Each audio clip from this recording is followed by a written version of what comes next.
If you're going to be a change agent, if you're going to create change, you have to accept the possibility of failing. That's going to make you who you are, and that's going to make you a better person.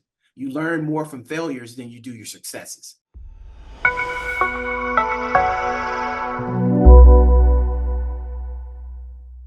You don't get that immediate gratification in some Yes. cases.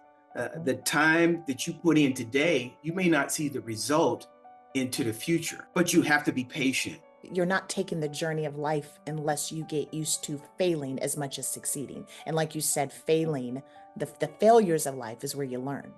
Those are the Mhm. greatest learning points. So yes, I completely agree with that. How do you explain the importance of inclusivity and diversity? And I think I worded this question in a way, I think you'll expound even more. But how do you explain the importance of diversity and inclusivity strategies to an audience Mhm. that may not truly understand the importance or understand? They may understand even the importance, but they might not truly understand how to get there. They might not understand the process of what it takes to get there. And I'll just let you take it from there. Yes.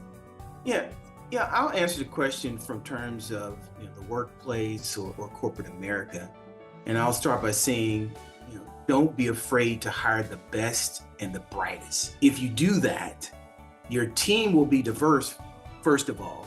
And if your team is diverse, it will lead to favorable outcomes. So, diversity is super important to lead to favorable outcomes. For example, you could take any sports team. High performing teams are not made up of players with the same skill set. They have diverse skill sets. That's what makes them high performing teams.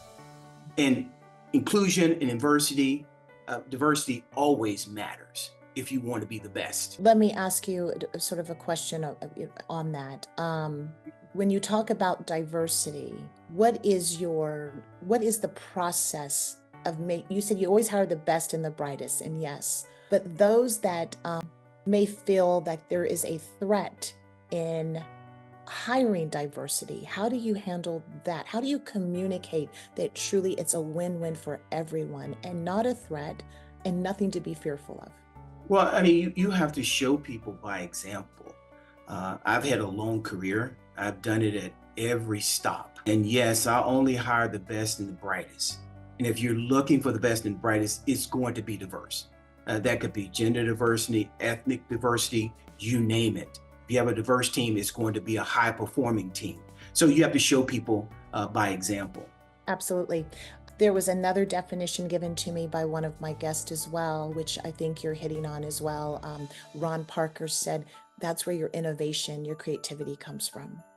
And that's again tied into hiring the best and the brightest as well. Mhm. That is where, when you're around the table, you get the best ideas. And Mhm. Oh, absolutely. so, and definitely your past, where you've come from and where you are now at AT&T, I think both companies have shown that as well. That's right.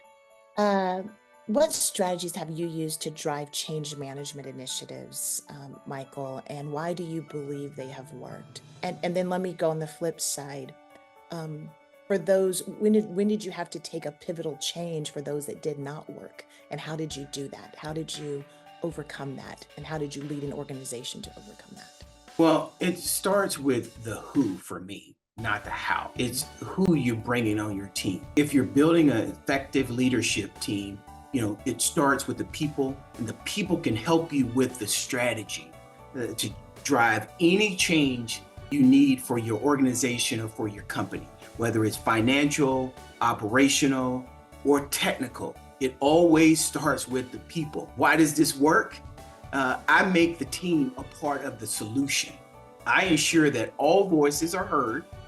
Uh, Teams are made up of different people. You have introverts on your team, you have extroverts on your team, you have people that are analytical, some are technical, some are creative. You must create a listening mechanism that includes all. You can do this through staff meetings, you can have skip level meetings, you have town halls, surveys, focus groups, you name it. Great advice can come from anyone in your organization, and listening is the key to make successful decisions and change management. Very well said.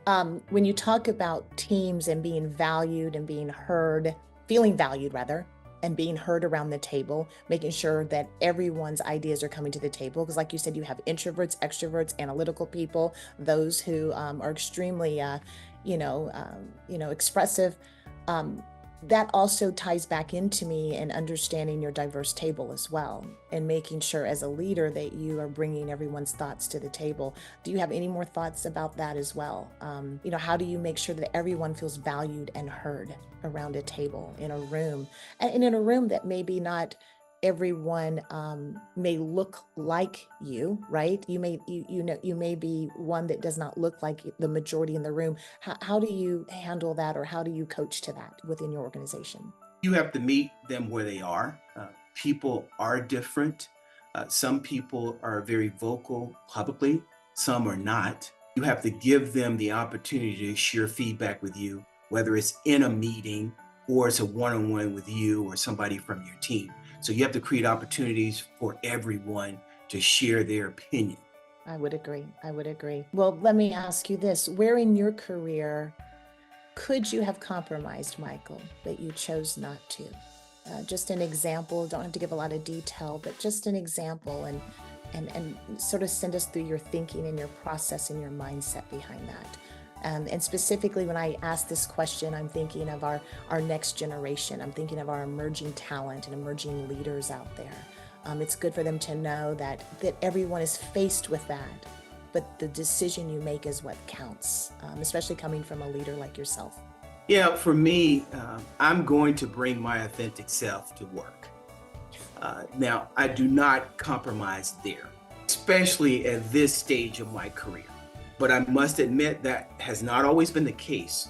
Early in your career, you may compromise on a couple of things as you build your career. But now, I will not compromise. And I encourage people that are early in their career not to compromise and be their authentic self, because that's what we're looking for. But again, early in your career, you have challenges, but build that personal board of directors around you. I sit on a lot of people's personal board of directors. I have my own personal board of directors, so I can bounce things off of people, and they can encourage you, and they can give you the motivation to be who you are. Because believe it or not, in corporate America, that's what we're looking for. We don't need anybody to come in and be like John. You need to be like who you are. Be Michael or be Lisa.